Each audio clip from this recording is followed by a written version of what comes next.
Euh, Bonjour tout le monde. Euh, Bienvenue dans notre table ronde qui, euh, qui aborde un livre extrêmement important. C'est une bande dessinée sous le titre Fossiles et dinosaures au Maroc. Je pense j'aimerais bien vous la présenter parce que cette bande dessinée, elle est extrêmement importante. C'est une première au Maroc. Voilà. Et cette belle œuvre, chef-d'œuvre, moi je trouve que c'est l'écrivaine, c'est une écrivaine qui s'appelle Camille Castagna et illustrée par Mohamed Haïti, l'illustrateur, qui sont présents tous les deux avec nous. Et bien sûr, dans cette table ronde, participera avec nous monsieur le professeur chercheur qui est Moussa Masrour aussi. Et la belle, moi je trouve, chef-d'œuvre, elle est éditée par une maison d'édition qui s'appelle Bouillon de culture de Rabat. Et cette maison d'édition est créée en 2016 et qui est spécialisée dans le patrimoine culturel et puis aussi marocain et aussi l'histoire aussi. Avant de commencer, vous savez, le temps il est très court. Nous avons uniquement 1 heure, donc on essaiera de gérer le temps. Et nous, on a 3 intervenants, mais aussi il y a l'auditoire. Si vous voulez participer dans cette table ronde, bienvenue. Avant de commencer, j'adresse d'abord mes remerciements au ministère des Affaires culturelles qui m'a invité de présider cette table ronde qui est extrêmement importante. Je remercie infiniment le comité d'organisation du ministère des Affaires culturelles. Je remercie aussi l'auditoire qui est présent avec nous. Il y a aussi, je vois, des enfants. Et je vous félicite d'avoir assisté à cette table ronde. Cette table ronde aborde, vous savez,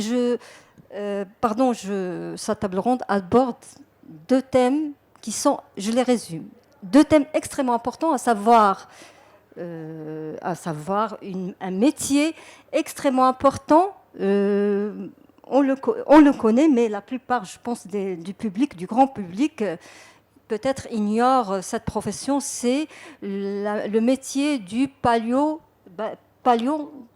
Paléontologue, c'est la paléontologie. C'est en fait, c'est un métier qui s'occupe de l'histoire. C'est ça, l'histoire très ancienne. Voilà. Et Monsieur Moussa va nous en parler. Je ne dirai pas mieux. Je ne voudrais pas empiéter sur son domaine. Aussi, il aborde un thème extrêmement important, à savoir le dinosaure. Vous savez, le dinosaure, c'est un animal qu'on le voit dans les films, à travers le cinéma, la télévision. Mais cet animal, vous savez, il fait partie de notre patrimoine naturel. Cet animal, il a vécu, il y avait une recherche, vous savez, en 2021, c'est un groupe de chercheurs marocains en collaboration avec des chercheurs étrangers qui ont découvert que l'animal, le dinosaure, a vécu chez nous au Maroc et surtout dans la région, le Moyen Atlas, vers le sud de Fès, à Boulmen. À peu près, c'est avant 165 millions d'années. Et ça veut dire qu'il y a une histoire dedans. Et là, nos intervenants, bien sûr, vont vous parler de ce grand patrimoine naturel marocain. Avant de donner la parole à nos intervenants, je voudrais vous situer un petit peu la littérature de jeunesse. C'est quoi exactement cette littérature de jeunesse au Maroc? Vous savez, cette littérature, je commencerai par un terme un peu triste, mais malheureusement, il y a peu de chercheurs qui s'intéressent à cette question. Et le livre pour enfants, vous savez, pour enfants, et au Maroc, il est très récent. Ça veut dire, d'après une étude qui a été effectuée par l'Arbi Ben Jelloun, le premier ouvrage est paru en 1936 au Maroc. Alors qu'il y a des études, par exemple, la chercheure marocaine Zoubida Chahi, qui a réalisé un doctorat, thèse de doctorat, elle a parlé de la première publication, c'était en 1947 au Maroc. Donc c'est à peu près, si vous voulez, c'est récent. Et vous savez que la majorité des ouvrages avant les années, moi je dirais 70 et même 80, la plupart des ouvrages sont importés. Ils viennent de la France, de l'Égypte, de Liban, etc. Et de la France surtout, il y a un grand nombre d'ouvrages qui sont importés vers le Maroc. Alors, le nombre de textes parus selon l'enquête effectuée par Zoubida Chahi, qui est une chercheure marocaine, et donc elle a dit qu'entre la période 1947 et 1991, il y avait à peu près 556 livres. Par contre, vous savez, moi, si je classe la BD, la bande dessinée, représente 33 livres uniquement, soit 5,94%. C'est-à-dire qu'il y a une petite quantité d'ouvrages concernant la bande dessinée. Selon la recherche que moi-même j'avais menée, entre 1900, parce que moi j'ai fait la suite de Zoubida Chahi, moi j'ai pris la période de 1992-1999, moi j'ai repéré 692 livres. La production, vous savez, annuelle, elle est très faible, ne dépasse pas 86 ouvrages par année. C'est tout. Le récit court, il vient en première classe, mais la bande dessinée, ça veut dire c'est 306 livres que j'ai découvert, 44,25%. Par contre, la BD, la bande dessinée aussi, il est très faible, c'est 43%, soit 6,20% uniquement. Et je vais vous dire peut-être la cause, parce que vous savez, le coût de la production, il est élevé.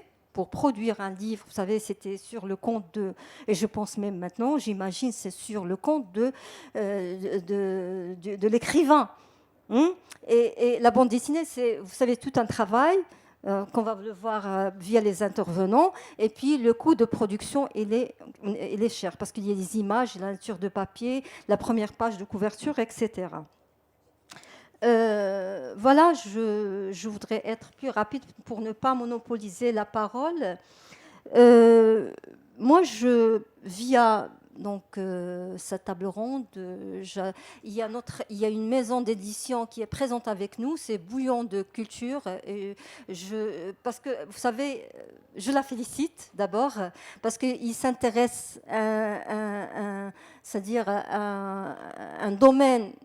Maintenant, il est en difficulté et je sais très bien parce que j'avais un entretien avec elle. C'est par amour qu'elle fait ça d'abord. Elle fait ça par amour. Vous savez, maintenant, vous savez, le livre en général et encore le livre pour enfants, il est face à des difficultés. Sincèrement, il faut sauver les livres. Sauver tous les acteurs qui sont en rapport direct avec le livre. Et je parle des acteurs, il y a les écrivains, les illustrateurs, il y a aussi les maisons d'édition. Parce qu'on est face à un grand concurrent, moi je dirais, c'est la technologie. Bientôt, face aux livres, vous savez, les gens lisent de moins en moins, que ce soit des adultes, que ce soit des enfants. Alors, sauvez vos enfants via la lecture. Vous savez, la lecture, c'est quoi? C'est développer l'intelligence de l'enfant, développer la personnalité de l'enfant. L'enfant pourra devenir un jour quelqu'un de brillant, si vous voulez développer sa personnalité, c'est via la lecture.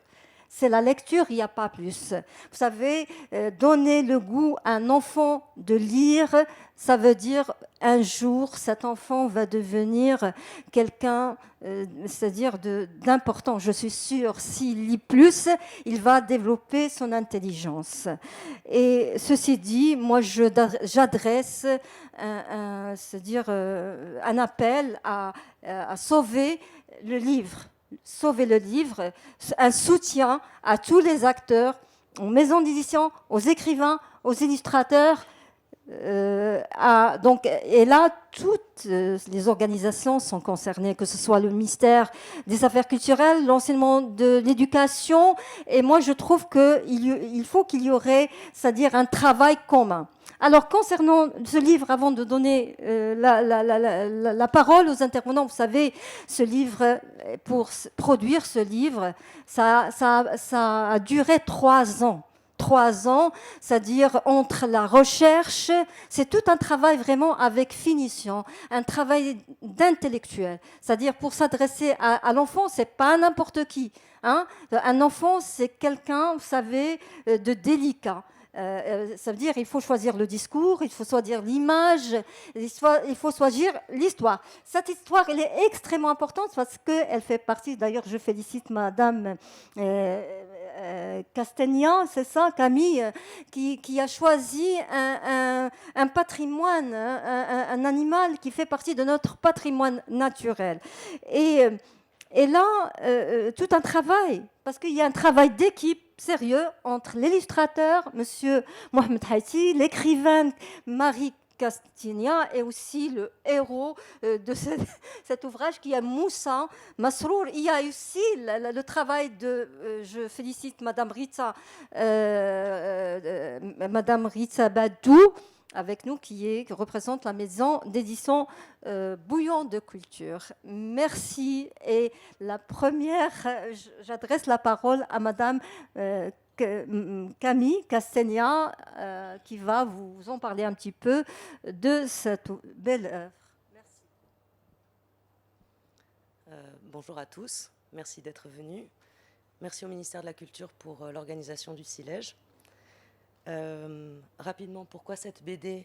C'était une idée originale de l'éditrice, Madame Beddou, de présenter sous forme de BD sur le sujet des dinosaures et en lien avec le Maroc, parce que c'est très important effectivement de mettre en avant le patrimoine marocain, qu'il s'agisse de patrimoine culturel ou en l'espèce paléontologique.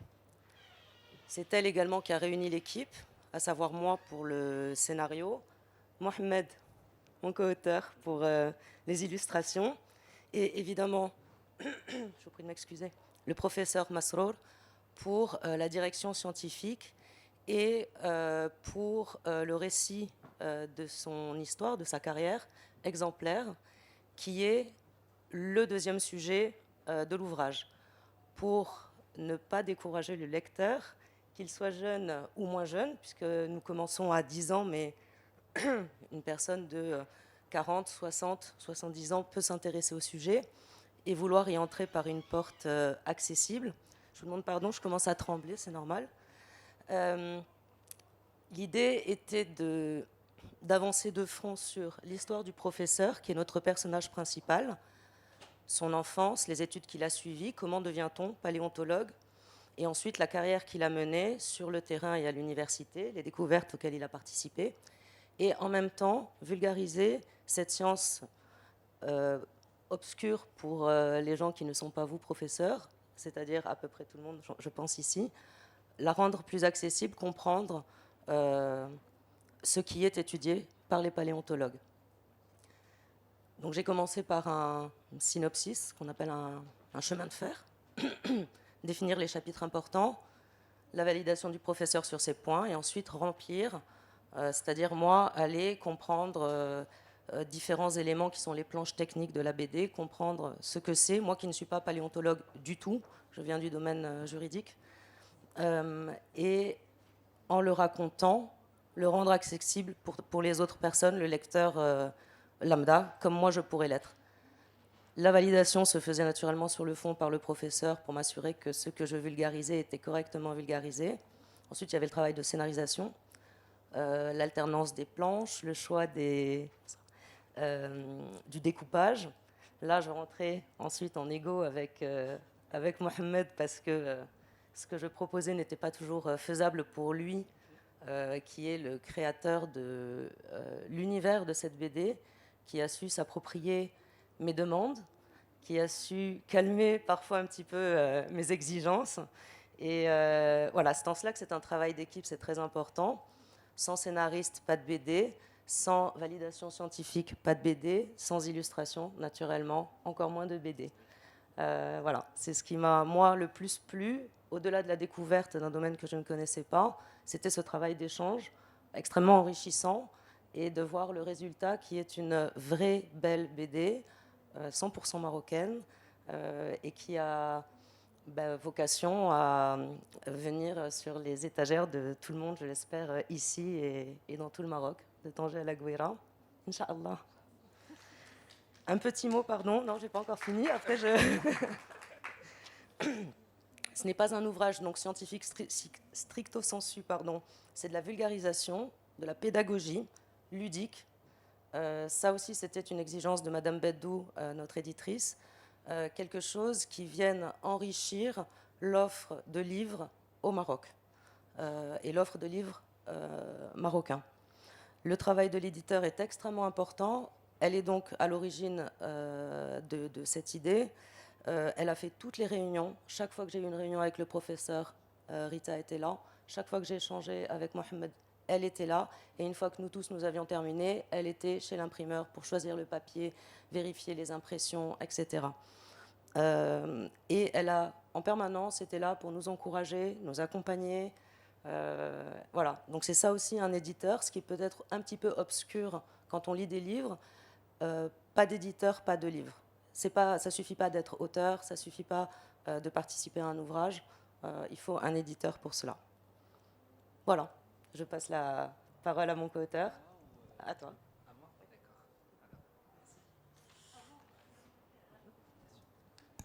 Alors, merci Madame Kassi. Alors je voudrais vous dire que en fait, durant mon enquête que j'avais effectuée, c'est que d'abord les écrivaines pour enfants, il y en a peu. Il y en a peu et je la félicite d'avoir s'intéressé à l'écriture pour enfants. Merci. Merci à vous.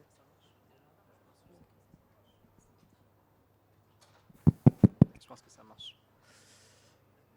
Bonjour à tous. Je suis très très content d'être parmi vous aujourd'hui et que vous soyez là pour cette présentation de notre projet Fossiles et dinosaures du Maroc. Je tiens tout d'abord à remercier le ministère de la Culture de nous avoir invités et d'être là parmi vous. Et je tiens à remercier spécialement mon équipe, Camille, Rita et le professeur Moussa Msrour, déjà pour leur professionnalisme, leur soutien, leur dévouement, afin que cette BD puisse voir le jour. Je me présente, je m'appelle Mohamed Haïti, je suis illustrateur et graphiste. Je suis aussi lauréat de l'Institut national des beaux-arts de Tétouan, et dans lequel j'ai étudié la bande dessinée. Juste un petit récapitulatif à propos de la BD. Fossiles et dinosaures du Maroc, c'est une BD qui explore l'univers impressionnant de la paléontologie et plus spécifiquement la paléontologie au Maroc avec des dinosaures exclusivement marocains. C'est une histoire du professeur Moussa Msrour et de tout son parcours d'études et de métier, et qui sera aussi accompagné d'un personnage que je vais vous montrer tout à l'heure, qui s'appelle Nit. Nit, qu'il s'agit d'une Nit l'ammonite. C'est une ammonite qui va accompagner le professeur durant ses aventures paléontologiques. Et du coup, moi, pour le coup, je voudrais vous inviter à découvrir un petit peu le processus créatif derrière. Je ne vais pas parler de science, je ne vais pas parler scientifiquement, mais plutôt je vais vous inviter à découvrir les coulisses un peu de création de cette bande dessinée. Du coup, alors,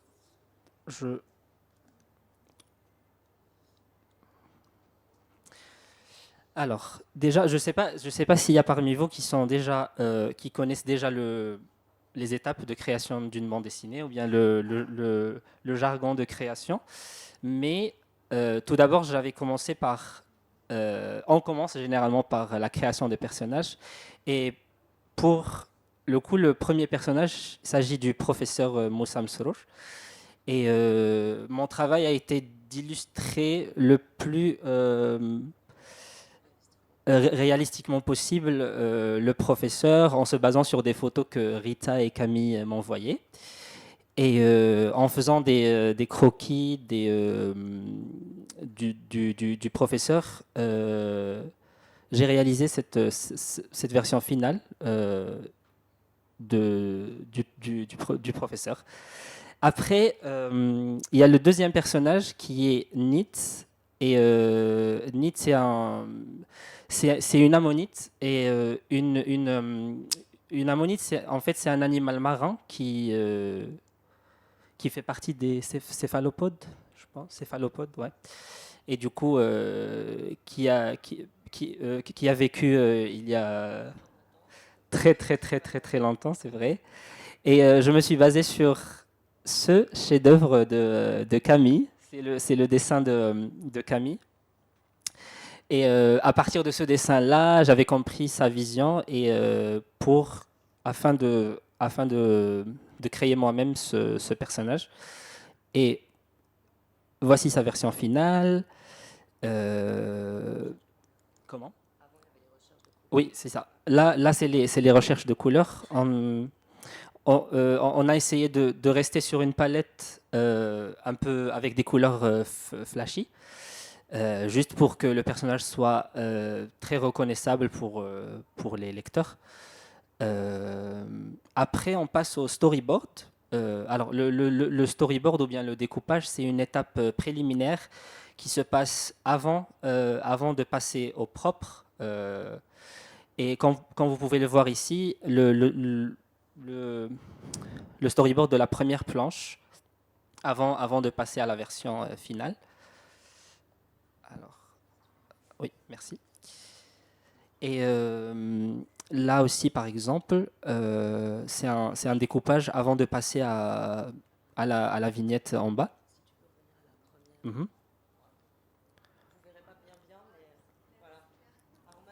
Oups, pardon. Et là aussi, c'est une idée de Camille. Ça, on peut dire que ça aussi, c'est un découpage. À gauche, c'est la première, le premier dessin, et à droite, c'est la version finale dans la bande dessinée. Ouais. Et après, là, c'est les notes de Camille pour en faire cette frise de, de, oui, de période. Et à droite, c'est le travail final qui figure sur la BD. Il y a aussi le travail assez intense avec Camille et le professeur, et c'est en fait c'est le travail de référence. Et afin de représenter le plus oui, voilà, de la manière la plus réaliste, je me suis basé sur des photos du professeur. Ici, par exemple, vous avez la région de Imintanut, avec les pas de dinosaures là-bas. Et, et du coup, voilà, c'était un travail assez intense d'échange sur des photos pour respecter le plus possible les couleurs, les formes des roches et tout ça. Ici aussi, comment? Oui, voilà. À gauche, vous avez les photos originales et à droite, c'est les dessins de la BD. Euh, et voilà. Je pense que j'ai tout dit. Et je vous remercie encore une fois. Merci beaucoup. Pardon, je rajoute une petite chose que ne dit pas Mohamed, et là où son travail a été vraiment exceptionnel, c'est qu'il avait un exercice extrêmement contraint. Il n'a pas choisi les couleurs, il n'a pas choisi ce qu'il devait représenter. Et pourtant, il a su s'approprier encore une fois cet univers et lui donner un aspect particulier, une vraie identité. Et avec Rita, avec le professeur, au fur et à mesure qu'il nous envoyait les planches et qu'on voyait se construire l'édifice de la BD, on était au-delà de l'admiration. Parce que vraiment, ce que tu as fait, c'est c'est impressionnant. J'ai fini.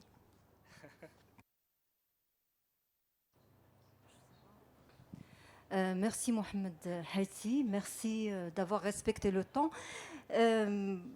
Ben, franchement, je trouve que les images, c'est vraiment extrêmement belle. Et vraiment, ce que ça signifie, vraiment, il reflète en fait le récit. Et je vous félicite vraiment parce que là, ça aussi montre que notre patrimoine vraiment naturel, il est riche. Le Maroc a une histoire et vous l'avez vraiment révélé à travers vos illustrations. Vous savez, l'image joue un rôle extrêmement important au niveau de la littérature d'enfance et de jeunesse. J'imagine très mal qu'on va donner un livre à un enfant sans qu'il y ait d'images. Et l'élément qui vraiment attire l'enfant dès du premier coup, c'est l'image. Vous l'avez très bien présenté via votre BD. Et je trouve vraiment qu'il y a tout un travail de professionnel entre l'écrivain, l'illustrateur, maison d'édition, encore, je répète encore une fois, et Monsieur Masro, le chercheur, notre grand chercheur dans le domaine de la paléontologie, et il va vous en dire beaucoup plus que ça. Merci beaucoup et à vous la parole. Merci à vous, merci pour votre présence. Merci aussi au ministère de la Culture pour l'invitation et pour l'organisation de ce salon qui nous permet de parler de cette BD.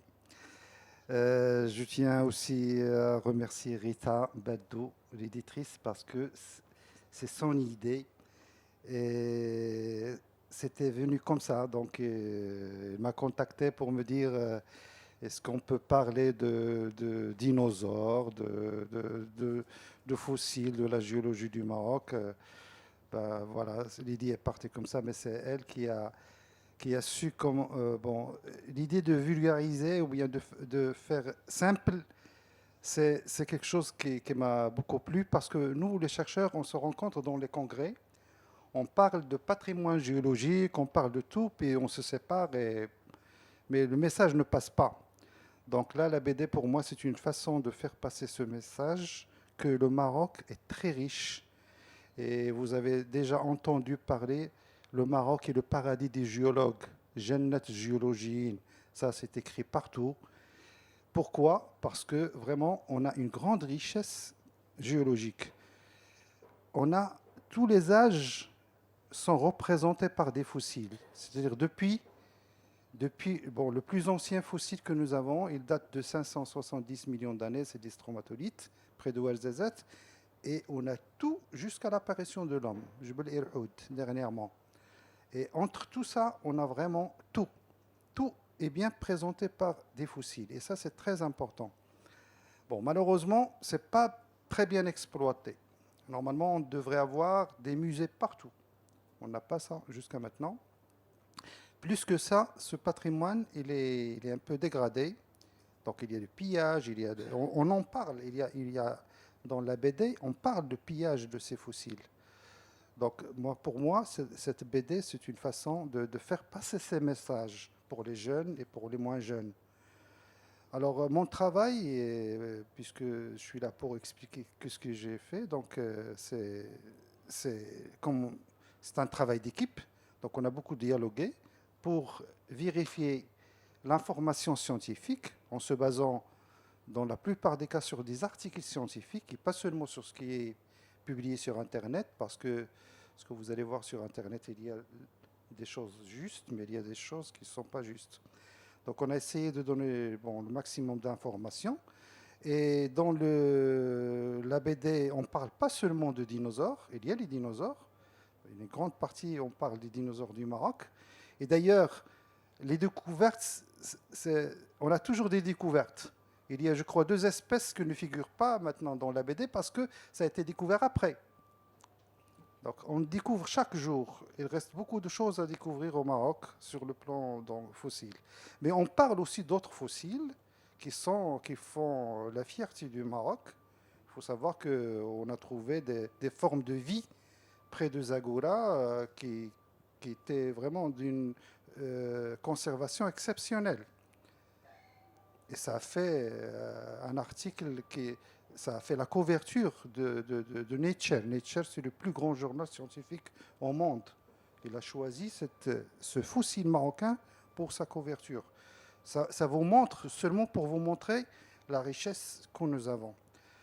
Donc voilà, donc j'espère que cette BD va vous plaire et aussi va aussi stimuler les responsables pour aider à conserver notre patrimoine géologique.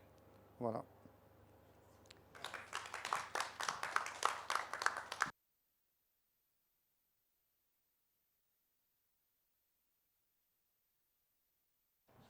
Merci, Monsieur Moussa Masrour, d'avoir aussi respecté le temps.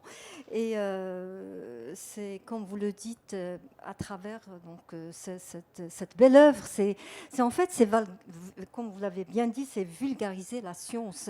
Vous savez, comme on avait eu aussi la discussion avec Madame Rita Badou, c'est en quelque sorte, cette bande dessinée, il peut s'adresser même à l'adulte, il n'y a pas que l'enfant, parce qu'elle révèle un domaine extrêmement important, peut-être que nous négligeons, ou bien on sait un petit peu sur ce domaine, c'est le domaine de la paléontologie.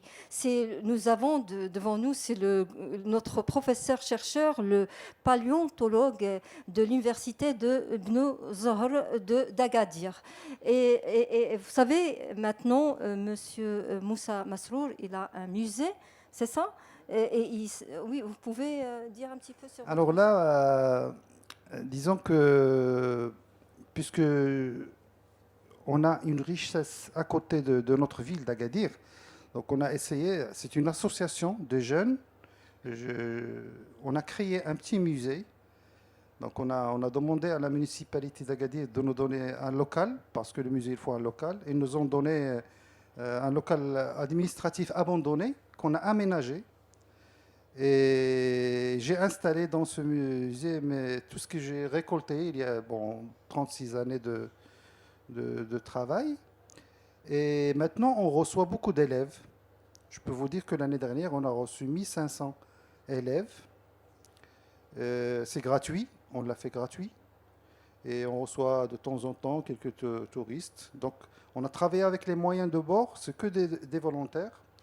On a travaillé avec un budget qui est égal 0 dirham. Donc, il y a c'est-à-dire on dépanne. Dans notre association, il y a des gens qui fabriquent des moulages, on a reconstitué le crâne de dinosaure qui s'appelle le T-Rex marocain. Le T-Rex marocain, c'est Carcharodontosaurus. Carcharodontosaurus, il a été trouvé à Kemkem, c'est au sud-est de Zagora. Alors, le crâne, malheureusement, il est parti, il n'est pas au Maroc. On a seulement son moulage. Donc, nous, on l'a créé, avec les dimensions, avec tout, pour que les enfants regardent le T-Rex marocain. Donc, voilà, donc c'est un travail de volontariat pour essayer de vulgariser cette science qui est la paléontologie. Merci, Monsieur Moussa Masrour. Vous savez que, comme j'ai bien dit tout à l'heure, c'est que le domaine de la paléontologie, c'est un domaine fantastique. D'autant plus que notre Maroc, il a toute une histoire, un patrimoine vraiment très riche, et nous avons beaucoup de choses, c'est-à-dire chaque année, on pourrait découvrir plein de choses sur notre histoire. Nous avons avec nous, vous savez, au niveau du livre pour enfants, vous savez, on ne produit pas comme ça, mais il y a derrière tout ça un travail, si vous voulez, que la production soit vraiment réussie et vraiment, c'est-à-dire de bonne qualité, parce que vous savez, quand j'ai travaillé sur le livre, il y a des ouvrages malheureusement qui n'attirent pas, mais il y a d'autres, bien sûr, qui attirent l'enfant. Mais les livres qui attirent beaucoup plus, c'est les livres qui sont derrière ces livres, il y a des professionnels. Et moi, j'y crois beaucoup pour cette bande dessinée. Il y a des professionnels. J'avais un entretien vraiment direct avec M. Haïti, qui est un illustrateur, vraiment qui est dans le domaine. Il y a Casti, qui s'intéresse à notre pote Castagna, écrivaine, qui s'intéresse à notre patrimoine. Et le récit, je l'ai lu, et le discours, il est très clair. Et il s'adresse à l'enfant comme il peut s'adresser aussi à l'adulte.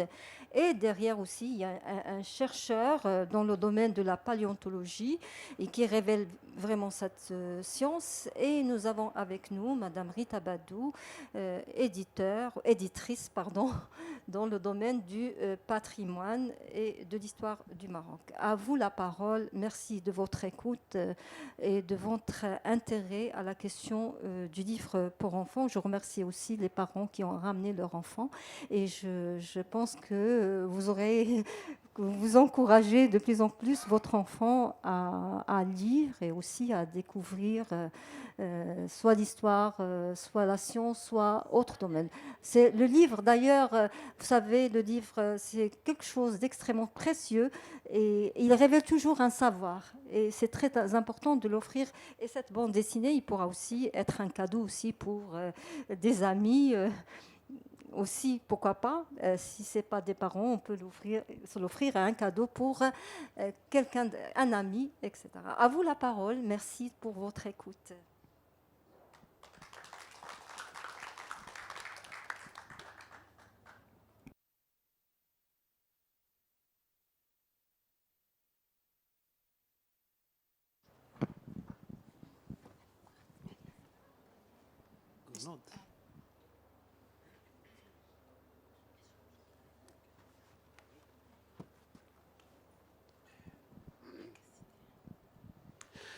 بسم الله الرحمن الرحيم.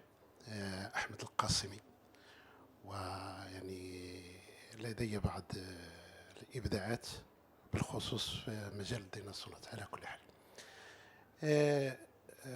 عندما يعني نتناول يعني البنية الجيولوجية كما قال أستاذنا موسى، يعني غنية بهذه التركة الجيولوجية وهي مفخرة للمغرب في الحقيقة.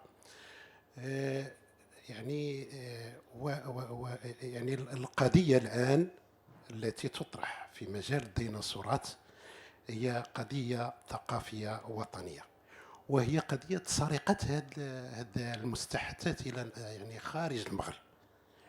والآن يقوم المغرب باسترجاع بعض العينات، وكما قال الأستاذ بأن هناك رأس ديناصور فقط داروا لي ديك الطريقة ديال المولاج والأبعاد الاصطناعية. وتعقدت واحد المناسبة في المحجر ديال السيد عبد الرحمن أو الموقع الأركيولوجي، سيت ان سيت أركيولوجيك، يعني أنهم عرضوا، وزارة الثقافة عرضت يعني يعني بعض يعني المرجوعات أو بعض المستحدثات. يعني هذه القضية واش يعني ما فكرتوش في انها تحتل واحد الفصل، او ربما كاين مشروع اخر من بعد، لان هذا الكتاب غير البدايه في الحقيقه. السلام عليكم ورحمه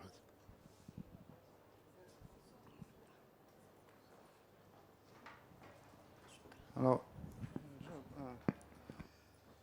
يمكن الإجابة دونك غادي، بما أن السؤال كان بالعربية دونك غادي الإجابة تكون بالعربية.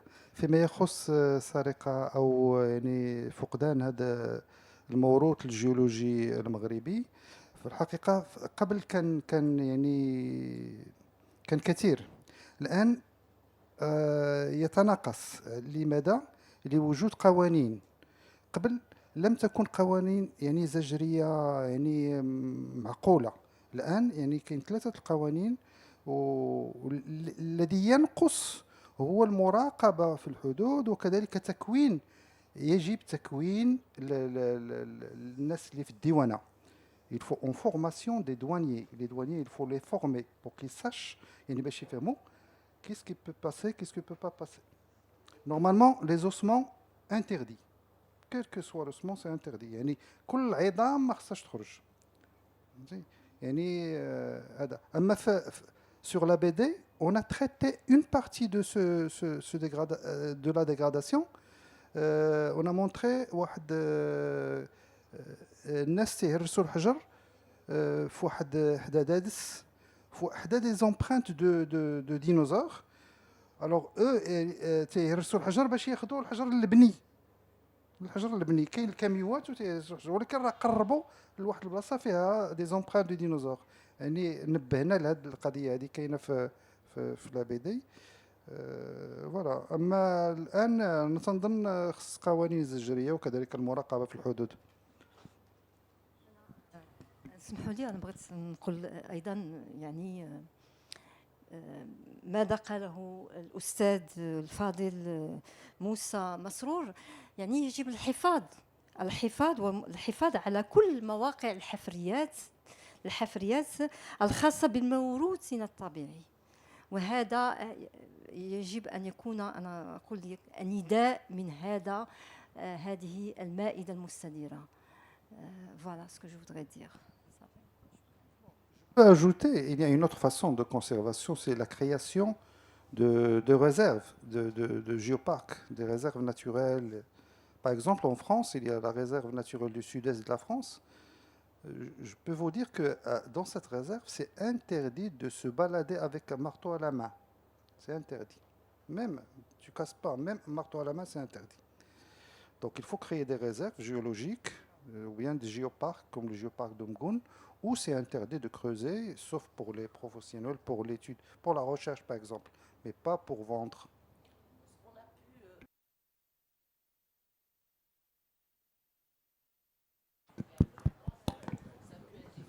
Oui, non, je sais, mais globalement, est-ce qu'on a pu définir, retracer un peu ce qui a été pillé, Oui. ce qui a été massacré, ce qui a Oh. été...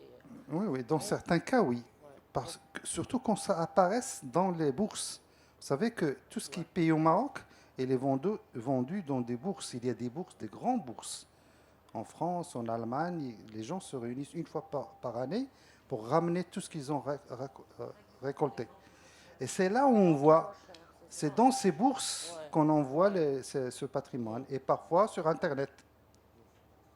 Okay. Donc le Maroc a pu récupérer certains, surtout quand il s'agit, par exemple, Zarava, the Russe, qui était complet. Ça, c'est le reptile de phosphate. Il l'a récupéré. Est-ce que ça a été aussi récupéré par des musées d'histoire naturelle dans certains pays, en Europe ou aux Oui, ça se États-Unis? peut. Oui. Est-ce qu'il y a une restitution possible? Est-ce qu'il y a une restitution Alors là, possible? parfois c'est difficile. Il faut le racheter. Hein. Parce que le puisque musée, il va te dire, moi j'ai acheté cette pièce. Je peux la vendre s'il accepte de la vendre. D'accord, merci. Merci.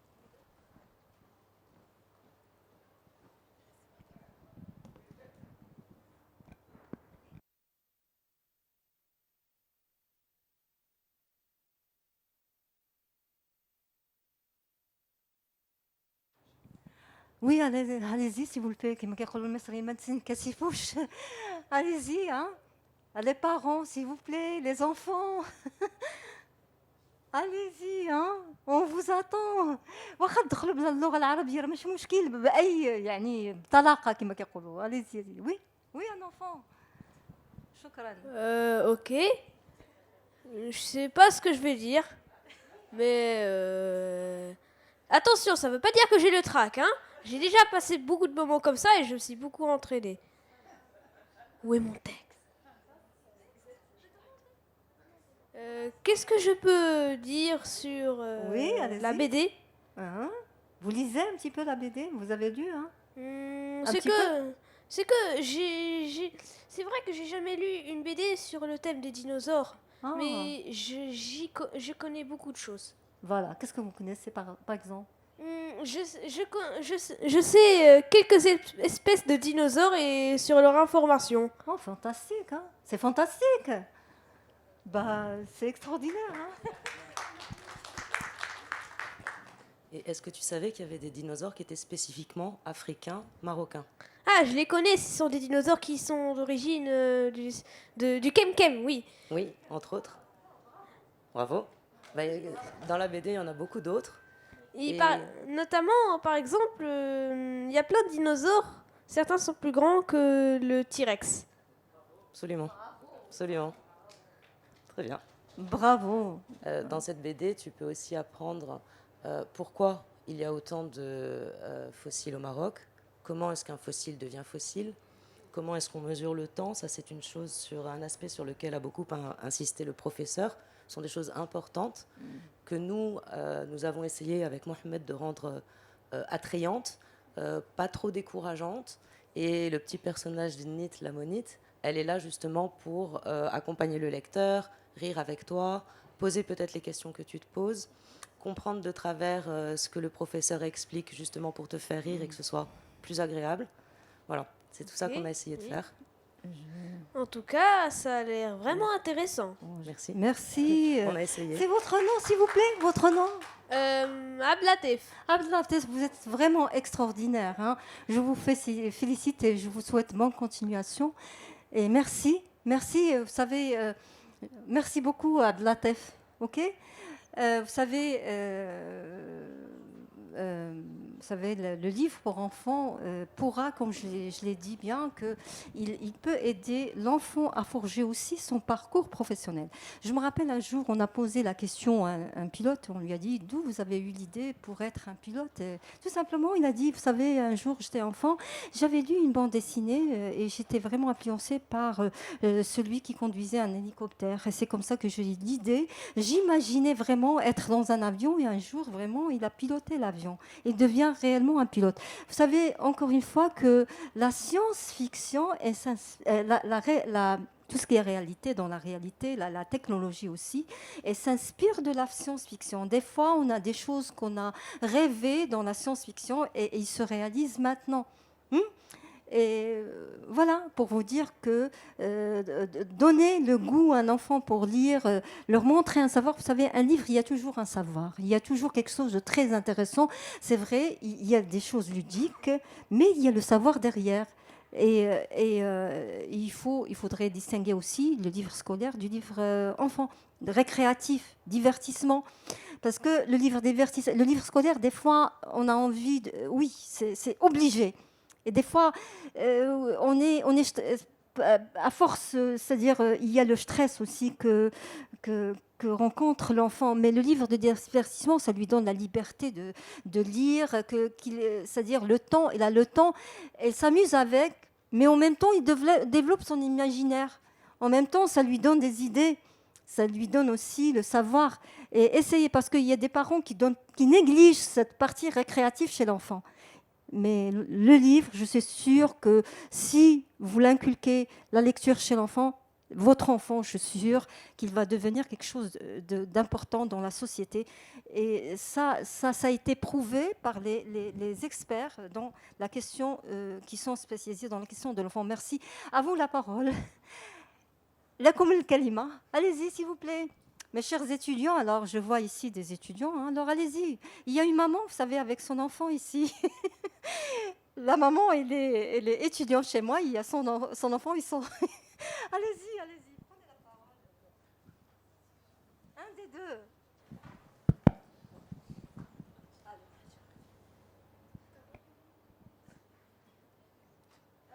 Alors, tout d'abord, ça me fait énormément de plaisir de faire partie de cette présentation de cette bande dessinée. Surtout que je suis étudiante en sciences d'environnement. Donc, tout ce qui est paléontologie, ça m'intéresse trop. Et surtout ici, j'ai essayé de lire des passages de cette bande dessinée et j'ai vu que vous avez parlé de pas mal de choses intéressantes, comme par exemple la tectonique des plaques et la paléontologie. Voilà, merci beaucoup. Merci de vous donner. Oui, Madame Malika Shiger, qui est avec nous, journaliste, et qui vient de l'Égypte. Elle est, elle est heureuse. Elle est heureuse d'être parmi nous. السلام عليكم. أنا جد مسرورة بتواجدي بينكم وكنشكر المنصة العظيمة على هذا الحوار وعلى هذا الخطاب اللي كان منهم الأساتذة العظام. فقط أنا غادي ناخذ من الشطر. الحمد لله كان كل شيء إيجابي، لكن أنا غادي نحط إيدي على السلبي في الموضوع. هذا معرض الطفل معرض الكتاب للطفل. كنشكر مدام غيتا على إخراج هذا الكتاب في الحلة القشيبة. أنا منه عرفت أن الديناصور كان عندنا في المغرب. ذاك الكتاب مشيت كنبحث، لقيت عندنا أن الديناصورات في المغرب من حوالي 168 مليون سنة، وأشهر ديناصور اللي لقوه في الحفريات هو واحد الديناصور اسمه أضرار، معناه الجبل، في نواحي فاس. أستاذي كيسمع لا كان شي غلط يصلح لي. كان في نواحي فاس، أضرار بمعنى الجبل بالأمازيغية. أنا اللي كان نطلب من وزارة الثقافة أنها تساعد على ودعم المتاحف والمؤلفين اللي كيكتبوا للطفل، لأن هذا الطفل اليوم هو رجل الغد. شوفوا هذه البذرة الطيبة ديال هذا الطفل، يعني هذا مؤكد أنه لو لقى العناية والدعم غيخرج منه رجل الغد اللي غينفع الوطن ديالو. فأنا كنتوجه لوزارة الثقافة بدعم المتاحف وإعطائها العناية الكاملة والدعم المادي، ماشي الدعم المعنوي، الدعم المادي، باش توقف هذه المتاحف وتصبح مزار. كما قال الأستاذ راه المغرب هو جنة الجيولوجيا، أي حاجة بغيتيها موجودة عندنا في المغرب. المغرب يمتاز بثراء، يعني أنا عشت في بلادات برا، دائما الاسم المغرب كيكون منطوق في أي مجال وفي أي تراث، سواء الطبيعي أو حتى الحيواني أو أي شيء. المغرب غني، فاحنا لازم اولا هذا الجيل اللي طالع يعرف شنو المخزون التراثي ديال المغرب اللي كيتسرق منا. هانتوما كتسمعوا القفطان كيتسرق، حتى الفن وكل شيء. وكذلك العنايه بكتابه الطفل. ولا كتلاحظوا ان اولادنا ملي كيخرجوا برا، مثلا انا حضرت في واحد المؤتمر ديال القراءة للطفل، واكتشفت أطفال مغاربة شاركوا، وحق الله العظيم واحد الإبداع وواحد هذا. علاش هذوك الأطفال حتى كيخرجوا برا أو تيكونوا في هذا، علاش ما كنتبهوش لهم وهما في بلادهم ونخرجوا منهم يعني أدباء وكتاب وشعراء؟ ومرة ثانية أنا أوصي وتكون توصية من هذا اللقاء لوزارة الثقافة الاهتمام بالحفريات وبالآثار وبالمتاحف اللي موجودة عندنا في المغرب. وشكرا. Merci, Madame Malika Shiger. Je voudrais dire que, vous savez, les écrivains pour enfants au Maroc, comment ça se passe chez nous? Vous savez, quand un écrivain vraiment il s'intéresse, c'est par intérêt. Hein. C'est pas comme les autres pays développés. Hein. On devient peut-être un auteur pour enfants. C'est un investissement. Peut-être c'est une profession. Un illustrateur, c'est une profession. Un écrivain aussi. Mais chez nous, vous savez, des fois, on est écrivain. Une fois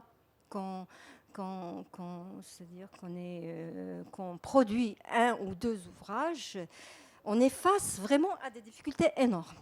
Après, on se retire. C'est ça le problème.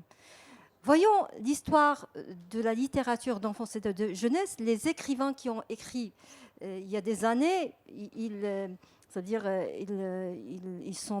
sont pas aujourd'hui là.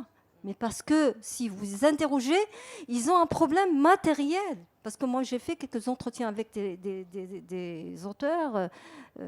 Ils vous disent que vraiment pour produire un ouvrage, ça, c'est coûteux. Et là, comme je l'ai bien dit, c'est sur ses propres comptes. Comme l'a dit Madame Malika Shiger et mes intervenants aussi, il faut soutenir tous les agents qui sont responsables avec le livre d'enfants et de l'enfance et de jeunesse, les écrivains, les illustrateurs, les maisons d'édition, ça assure. Voilà. Et conserver, là on insiste beaucoup, c'est un appel, conserver les sites de fossiles qui sont réservés à notre patrimoine naturel, le dinosaure. D'accord? À vous la parole. Merci. السلام عليكم ورحمة الله وبركاته.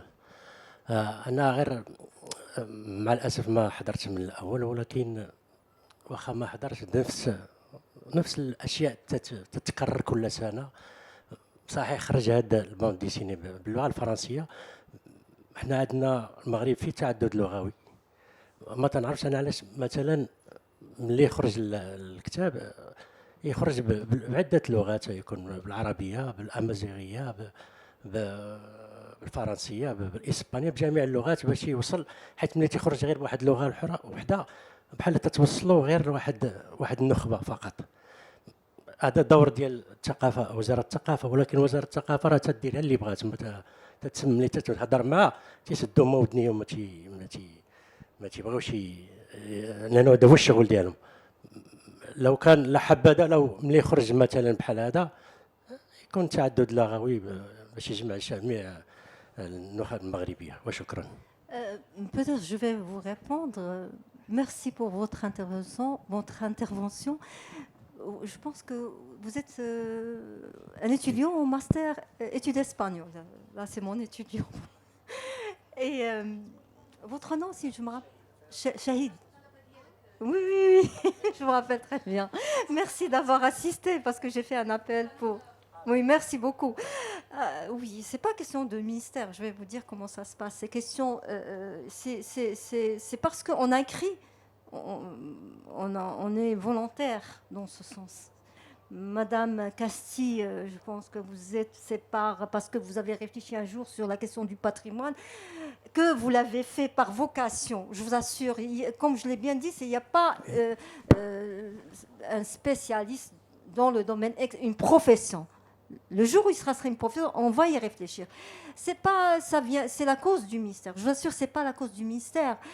C'est en fait les chercheurs. Regardez, les chercheurs, les écrivains, les illustrateurs. Il y en a très très peu. On a vraiment, on félicite Monsieur Haïti, hein, d'être dans ce domaine. Hein, c'est pas évident.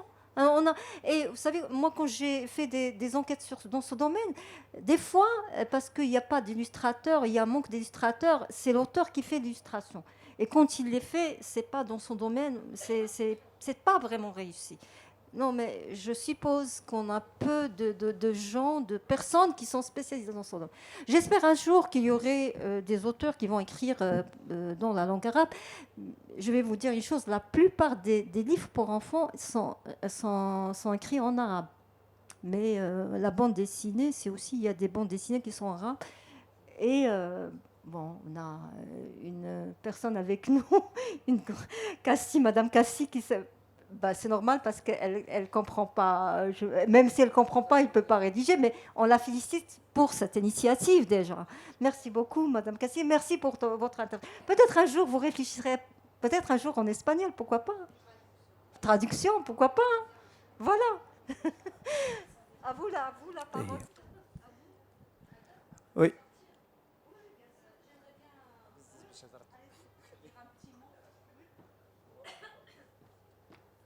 Bonjour. D'accord.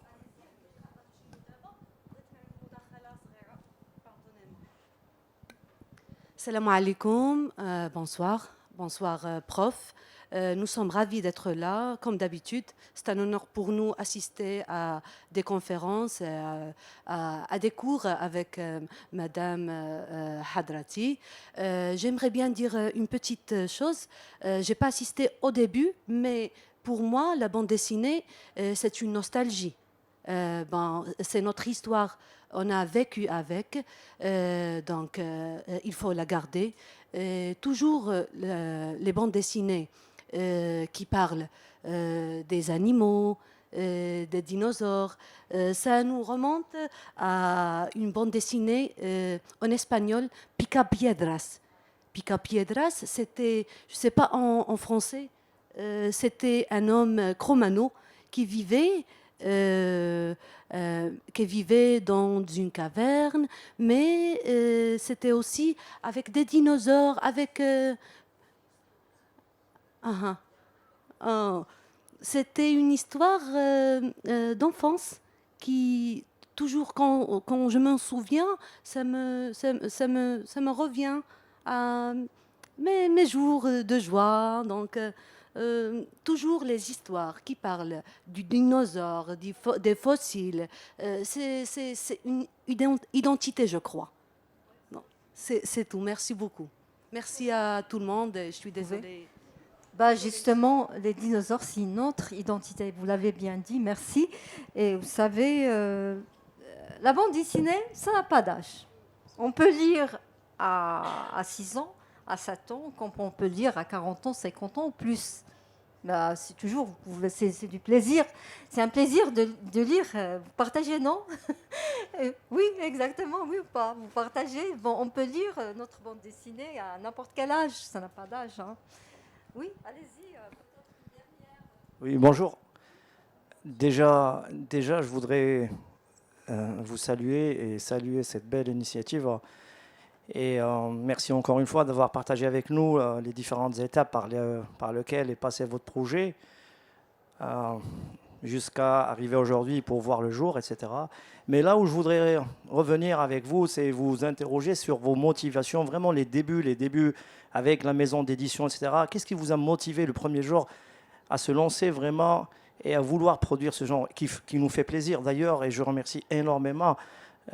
J'avais d'ailleurs fait la remarque à Madame la directrice régionale le mois d'août dernier, parce que vraiment on avait du mal à trouver ce genre de livres vraiment qui parlent de notre patrimoine archéologique, etc. On avait eu une petite discussion, ça me fait plaisir. Moi j'étais de passage, j'étais pas vraiment amené à être là aujourd'hui, mais bon, le destin fait bien des choses et je suis content d'être parmi vous aujourd'hui. Voilà, donc c'est votre motivation, vos motivations intrinsèques. Comment ça a commencé le premier jour, les échanges que vous avez eus pour se lancer réellement dans ça? Mais merci. Pardon, vous pouvez vous présenter? Je m'appelle Essam Asmar, je suis dans le domaine de l'événementiel culturel.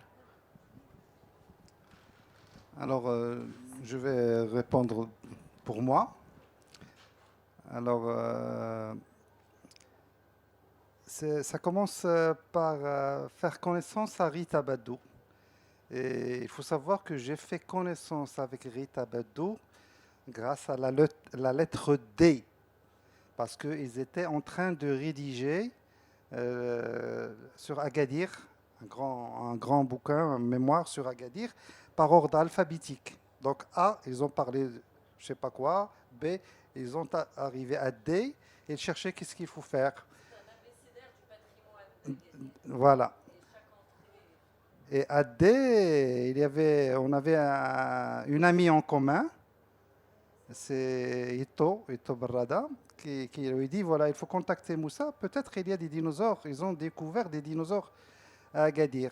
Et effectivement, on avait trouvé des empreintes de dinosaures sur la plage d'Anza, à Agadir.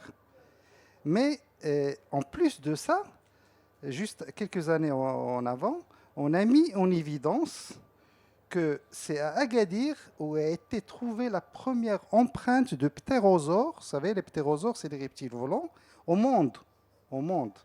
Et ça s'appelle Agadir Eknus. Mais ça n'a pas été connu parce que c'était en 1945.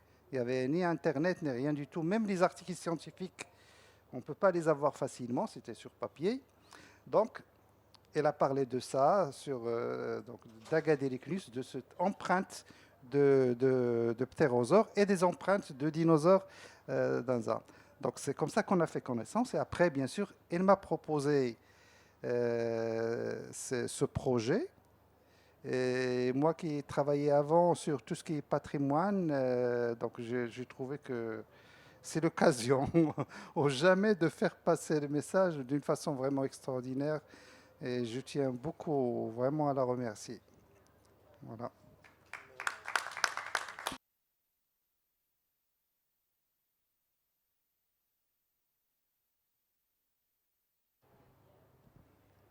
Pour ma part, c'est l'intérêt pour les dinosaures. On a toujours aimé, on a tous un âge où les dinosaures sont fascinants. En faisant des recherches pour la BD, j'ai découvert que au niveau psychologique, cette fascination s'explique par le fait que ça fait peur, mais on est sûr de ne pas en croiser. Donc on peut avoir peur sans danger. J'ai trouvé ça très intéressant. Ils ont des noms super compliqués. Agedyricnus, je sais pas moi, Tazudasaurus, Atlasaurus imlaqi. Enfin, et ça aussi, c'est fascinant. Et puis après, rentrer dans la science elle-même et compléter toutes les choses que je n'ai pas apprises, parce que je ne suis pas du tout scientifique. Et le travail ensuite à la fois de scénarisation et de rédaction, parce qu'il fallait rendre les textes, encore une fois, intelligibles, accessibles, a priori à partir de 10 ans. Et la dimension qui est quelque chose que porte Madame Beddou, notre éditrice, vraiment, c'est en l'espèce pour cette collection, apprendre en s'amusant. Apprendre parce que le fond est juste, le professeur était là à chaque étape pour s'en assurer, mais que ce soit quand même agréable. Comme disait Madame Hadrati, on n'est pas dans un livre de l'école, mais on est dans un livre qui accompagne. Et cette dimension est importante, la transmission, qui va aussi avec la protection et qui est quelque chose que le professeur a à cœur et qui était aussi une de ses motivations pour cette BD, faire savoir les problèmes qu'il peut y avoir sur les sites fossilifères, les solutions simples à apporter, et à commencer par la vulgarisation par une bande dessinée. J'espère vous avoir répondu. Moi, pour le coup, c'était depuis le début la proposition de Rita et de Camille aussi. Et aussi parce que je suis aussi très, très, très fasciné par l'univers de la paléontologie. Je me rappelle très bien depuis mon jeune âge, je faisais des voyages avec mon père qui était guide touristique. Et c'était aussi quelqu'un qui collectionnait des pierres précieuses et des fossiles. Et du coup, je me rappelle déjà que j'avais ma petite collection d'ammonites, de trilobites, d'orthocères à la maison. Et aussi, ce qui m'a poussé principalement à faire la collaboration avec Rita et Camille et le professeur, c'est aussi que je trouve que c'est un sujet qui est peu exploité au Maroc en termes artistiques. Du coup, à ma connaissance, je pense pas y avoir eu de bande dessinée sur la paléontologie, sur les dinosaures. Et oui, c'était le facteur principal lié à ma collaboration. Oui, merci beaucoup. S'il vous plaît. Juste un petit mot, Najou, parce que Camille a parlé de ces terribles dinosaures qu'on a de la chance de ne pas croiser. Mais il faut savoir que vous croisez chaque jour des descendants du dinosaure. C'est les oiseaux. Donc, ça a été prouvé maintenant scientifiquement que les oiseaux, c'est des descendants de dinosaures. Voilà. Donc, les dinosaures sont avec nous chaque jour. Merci. Je voudrais dire aussi que moi aussi, quand j'étais enfant, j'étais vraiment fascinée par les films parce que je voyais des dinosaures via les films et vraiment, ça me fascine. Cet animal majestueux, très grand, etc. Je reviens à la question du livre. Je voudrais montrer un petit peu l'enfant, comment comment il fonctionne son cerveau. Pour vous dire, comme l'a bien dit Madame Camille Castigna, il n'y a pas que le livre scolaire. Le livre scolaire, parfois, des parents, ils vous disent le livre créatif, c'est pas important. Hein, ce qui est important, c'est le livre scolaire. Vous savez, l'enfant, ou bien l'homme en général, nous avons un cerveau qui comprend deux parties. Il y a une partie cognitive qui réfléchit en termes X plus Y, 1 plus 1 égale à 2. Et il y a une partie, c'est imaginaire. Hein. L'enfant, quand on est enfant, il faut développer la partie aussi créative. Quand on insiste sur le côté cognitif uniquement, mais là, on va détruire la partie imaginaire. Si vous voulez que votre enfant se développe vraiment et que sa personnalité développe son intelligence, il faut développer cette partie imaginaire et se développe via aussi le livre, via la lecture, via le livre récréatif. Ça, c'est très important et je pense que la plupart des parents, il faut leur montrer comment ça fonctionne. Voilà. Je reviens, je voudrais, on en profite parce qu'il y a une grande maison d'édition avec nous, c'est Madame Badou, Rita avec nous, elle est silencieuse, elle écoute, mais on voudrait bien l'entendre aussi. Vous savez, les maisons d'édition. À propos des maisons d'édition, avant, comment ça a été pour vous dire que la majorité avant des maisons d'édition, c'est des livres, c'est des maisons qui s'occupent de tout, les livres scolaires, les livres pour adultes, etc. En 1998, il y a la première maison d'édition, c'est Yumad, était la première, et après il y en a.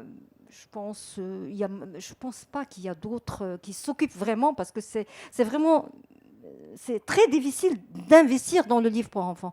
Il y a Marsam aussi qui des fois édite pour l'enfant. Ce qui est impressionnant chez Madame, via son maison d'édition, Madame Rita Badou, on est dans le professionnalisme. Madame Badou, Rita, il vous dit que moi, je suis spécialisée dans le patrimoine et l'histoire. Ça, c'est extraordinaire. Parce que c'est du professionnalisme. Parce qu'avant, on entendait maison d'édition, c'est fait tout. Mais maintenant, Madame Rita, elle est là, hein, et c'est son chemin. Et c'est pour ça qu'ils ont réussi ensemble, dans un groupe, de produire quelque chose d'extraordinaire. À vous la parole, Madame. On voudrait bien vous écouter.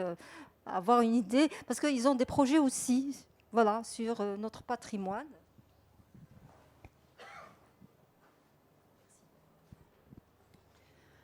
Bonjour à tous, merci d'être présents. Je profite de l'occasion justement pour remercier le ministère de la Culture de nous donner la possibilité de présenter notre bande dessinée. J'ai toujours été, moi, passionnée par la bande dessinée et c'est vrai que j'ai trouvé que c'était un médium extraordinaire pour pouvoir faire passer justement des messages pour vulgariser, alors là, en l'occurrence, cette science qu'est la paléontologie et pouvoir justement partager avec le plus grand nombre, parce que comme vous l'avez déjà dit, la bande dessinée permet de toucher un très grand public. Cet ouvrage s'adresse certes aux jeunes, mais aux moins jeunes. Il est également, on l'a pensé, on l'a voulu comme un véritable outil pédagogique pour les enseignants, pour les parents aussi, parce que cela permet d'aborder un certain nombre de questions, même avec... Alors, Camille a souvent évoqué l'âge de 10 ans, mais je pense que, voilà, un parent souhaitant expliquer à un enfant de moins de 10 ans a, grâce à cette bande dessinée, voilà, la possibilité de le faire et de manière à la fois... oui, d'aborder ces questions qui peuvent parfois être difficiles à expliquer simplement avec des mots. Donc, d'où l'intérêt également du dessin et de l'image, comme vous l'avez déjà. En tout cas, moi, c'est pour moi une équipe de choc, une équipe formidable. Qui a donné de son temps, qui a souhaité, comme pour le professeur, partager cette passion de ce patrimoine peu connu, méconnu. Et voilà, je vais répondre à votre question par rapport à la langue et par rapport à l'arabe. Alors tout d'abord, il fallait bien commencer par une langue. il se trouve que voilà, c'était le français. Pour pouvoir le sortir, que ce soit en arabe ou en anglais ou en espagnol, ou en amazigh, enfin, il faut des soutiens. Et comme vous l'avez si bien dit, dame, on ne peut pas, que ce soit au Maroc ou ailleurs, sortir un livre sans soutien financier, c'est très très difficile. 3 ans pour réaliser donc cette bande dessinée, il faut que chacun puisse gagner de l'argent, pouvoir vivre tout simplement. Donc voilà, et c'est en tout cas cette bande dessinée est la première de notre collection de bandes dessinées qui justement abordera les différents aspects du patrimoine marocain et de l'histoire.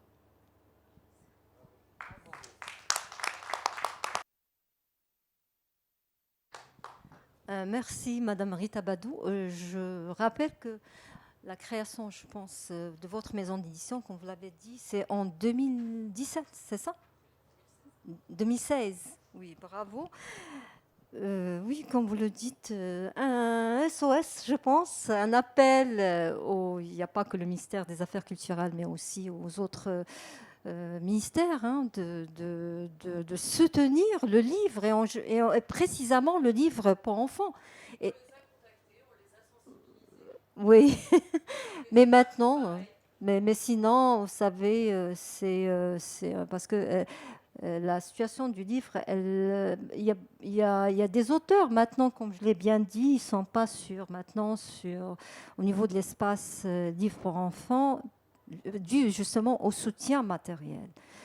Maintenant, c'est SOS, c'est une recommandation, un appel au ministère, pas uniquement des affaires culturelles, mais aussi aux autres ministères, de soutenir sur le plan financier. Parce que devant nous, c'est vrai, il y a des spécialistes et des gens, des personnes qui aiment, qui sont là à investir dans ce domaine, et il faudrait un soutenir matériel. Un appel aussi de conserver notre patrimoine naturel, protégé, comme l'a bien dit notre professeur Moussa Masrour, de protéger les sites de fossiles des dinosaures parce que ça fait partie de notre patrimoine naturel. Et notre histoire marocaine, elle est très riche. Et je remercie Madame Camille Castanea d'avoir pris en charge et l'initiative d'écrire cette belle bande dessinée. Dans ce cadre aussi, je remercie les associations qui encouragent, qui sont, je pense, présentes dans ce salon du livre, qui encouragent la lecture pour les enfants. Est-ce qu'il y a en clôture, ou bien il n'y a pas un intervenant, une intervenante, une dernière ou un dernier Pardon? Oui, allez-y, allez-y.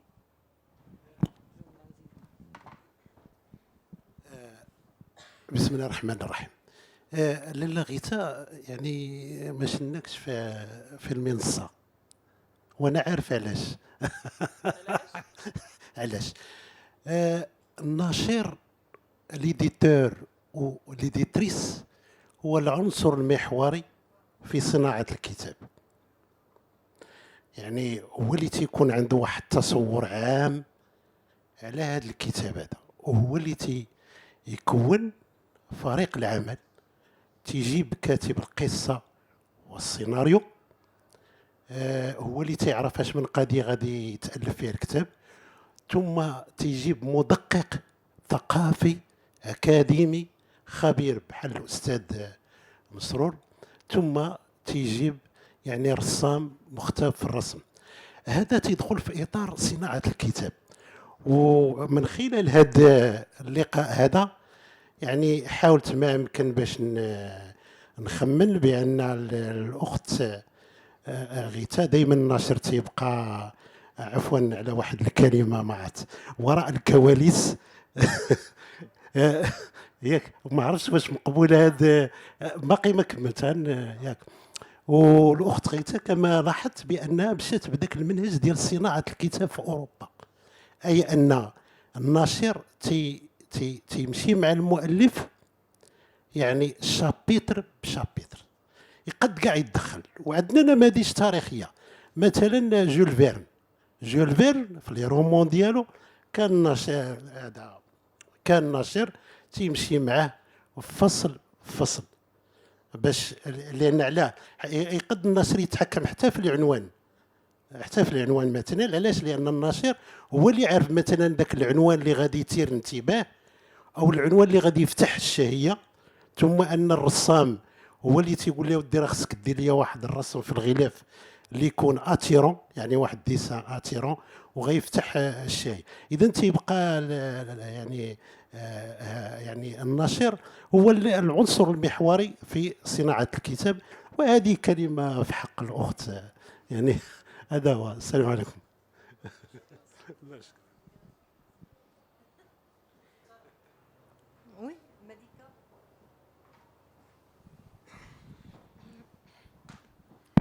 السلام عليكم.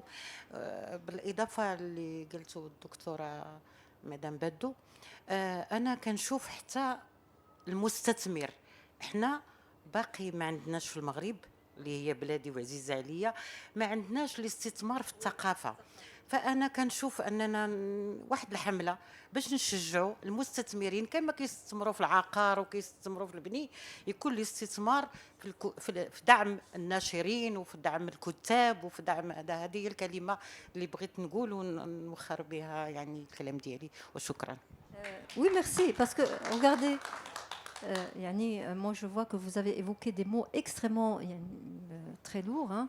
Sena'at al-kitab, c'est investir dans le livre, et puis stithmar thaqafa, investir dans la question culturelle.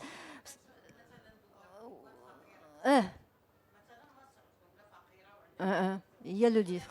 المستثمر عندهم المستثمر في الثقافه، فلهذا كتسمع يعني الصيت ديالها ثقافيا جاي من هاد المستثمرين اللي كيستثمروا في الكتاب، في الخزائن، في الخزانات، في المتاحف، في كل شيء. Oui, vous avez tout à fait raison, parce que quand on investit dans la culture, on construit la personnalité du citoyen. C'est là. Et puis valoriser aussi la société via la culture. Je voudrais dire aussi un petit mot sur la question d'investir dans le livre dans certains pays, bien les pays développés, comme je sache, par exemple le Canada ou bien la France ou autres pays. C'est quand il y a un livre qui sort, vous savez, la plupart des organismes achètent ce livre.